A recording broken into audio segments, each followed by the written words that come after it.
Ma'am ಹೇಳಿ, 12 ವರ್ಷದ ನಿಮ್ಮ ಪ್ರೇಮ ಕತೆ ಇವತ್ತು ಅದನ್ನೆಲ್ಲ ಕತೆ ಮದುವೆ ಬಂದಿದ್ದೀರಿ. Thank you so much. ತುಂಬಾ ಜನ ಅಭಿಮಾನಿಗಳು ಬಂದಿದ್ದೀರಿ. ದೂರದಿಂದ ನಾವು ಯಾರಿಗೂ ಆದಷ್ಟು ನಾವು ಸೀಕ್ರೆಟ್ ಆಗಿ ಇಟ್ಟಿದ್ವಿ.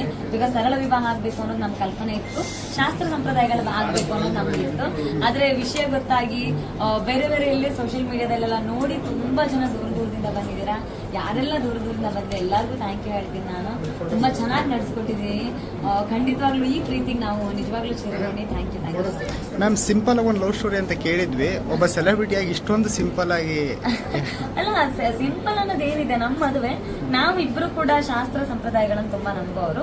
ನಮಗೆ ನಮ್ಮ ಮದುವೆನಲ್ಲಿ ನಾವು ಬಹಳ ಶಾಸ್ತ್ರ ಸಂಪ್ರದಾಯಗಳ ಬಗ್ಗೆನೇ ಕಾನ್ಸಂಟ್ರೇಟ್ ಮಾಡಬೇಕು, ಅದೇ ನಮ್ಗೆ ಬಹಳ ಮುಖ್ಯ ಅನ್ನೋದು ಅನ್ಸಿತ್ತು. ಹಂಗಾಗಿ ನಾವು ಆ ರೀತಿ ಆದ್ವಿ. ನಮ್ಗೆ ಇದೇ ದೇವಸ್ಥಾನದಲ್ಲಿ ಆಗ್ಬೇಕು ಅನ್ನೋದು ಆಸೆ ಇತ್ತು, ಮತ್ತೆ ನಮ್ಮ ಊರಿನಲ್ಲೇ ಆಗ್ಬೇಕು. ಯಾಕೆಂದ್ರೆ ಇವತ್ತಿಗೆ ಸಂಪ್ರದಾಯಗಳು ಕಳೆದು ಹೋಗ್ತಾ ಇದೆ. ಈ ಕಳೆದು ಹೋಗ್ತಿರೋ ಸಂಪ್ರದಾಯ ಸಂಸ್ಕೃತಿಗಳ ನಡುವೆ ನಾವು ನಮ್ಮ ನೆಲಮೂಲದ ಸಂಪ್ರದಾಯಗಳನ್ನ ಉಳಿಸ್ಬೇಕು, ನಮ್ಮ ಊರಿಗೆ ಜನ ಬರಬೇಕು, ಬೇರೆ ಬೇರೆ ಊರಿಂದ ನಮ್ಮ ಊರಿಗೆ ಜನ ಬರಬೇಕು ಅನ್ನೋದೆಲ್ಲ ಯೋಚನೆ ಇತ್ತು. ಹಂಗಾಗಿ ನಾವಿಲ್ಲೇ ಆಗಿದ್ವಿ. ಸರ್, ಏನ್ ಹೇಳ್ತೀರಾ ಈ ಸಂದರ್ಭ? ಎಷ್ಟು ಖುಷಿಯಾಗಿದ್ದೀರಾ ಇವಾಗ? Thank you sir. ಮ್ಯಾಮ್ ಹೇಳಿ, 12 ವರ್ಷದ ನಿಮ್ಮ ಪ್ರೇಮ ಕತೆ ಇವತ್ತು ಅದನ್ನೆಲ್ಲ ಕತೆ ಮದುವೆ ಬಂದಿದ್ದೀರಿ. Thank you so much. ತುಂಬಾ ಜನ ಅಭಿಮಾನಿಗಳು ಬಂದಿದ್ದೀರಿ. ದೂರದಿಂದ ನಾವು ಯಾರಿಗೂ ಆದಷ್ಟು ನಾವು ಸೀಕ್ರೆಟ್ ಆಗಿ ಇಟ್ಟಿದ್ವಿ. ಈಗ ಸರಳ ವಿವಾಹ ಆಗ್ಬೇಕು ಅನ್ನೋದು ನಮ್ ಕಲ್ಪನೆ ಇತ್ತು, ಶಾಸ್ತ್ರ ಸಂಪ್ರದಾಯಗಳು ಆಗ್ಬೇಕು ಅನ್ನೋದು ನಮ್ಗೆ ಇತ್ತು. ಆದ್ರೆ ವಿಷಯ ಗೊತ್ತಾಗಿ ಬೇರೆ ಬೇರೆ ಇಲ್ಲಿ ಸೋಷಿಯಲ್ ಮೀಡಿಯಾದಲ್ಲೆಲ್ಲ ನೋಡಿ ತುಂಬಾ ಜನ ದೂರದಿಂದ ಬಂದಿದ್ದೀರಾ.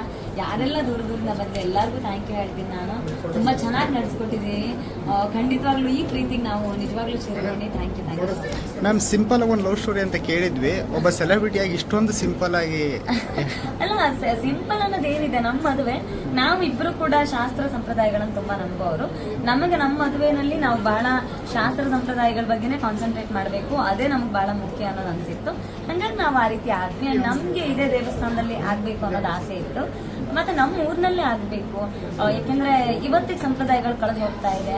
ಈ ಕಳೆದು ಹೋಗ್ತಿರೋ ಸಂಪ್ರದಾಯ ಸಂಸ್ಕೃತಿಗಳ ನಡುವೆ ನಾವು ನಮ್ಮ ನೆಲಮೂಲದ ಸಂಪ್ರದಾಯಗಳನ್ನ ಉಳಿಸ್ಬೇಕು, ನಮ್ಮ ಊರಿಗೆ ಜನ ಬರಬೇಕು, ಬೇರೆ ಬೇರೆ ಊರಿಂದ ನಮ್ಮ ಊರಿಗೆ ಜನ ಬರಬೇಕು ಅನ್ನೋದೆಲ್ಲ ಯೋಚನೆ ಇತ್ತು. ಹಂಗಾಗಿ ನಾವಿಲ್ಲೇ ಆಗಿದ್ವಿ. ಸರ್, ಏನ್ ಹೇಳ್ತೀರಾ ಈ ಸಂದರ್ಭ? ಎಷ್ಟು ಖುಷಿಯಾಗಿದ್ದೀರಾ ಇವಾಗ? Thank you sir.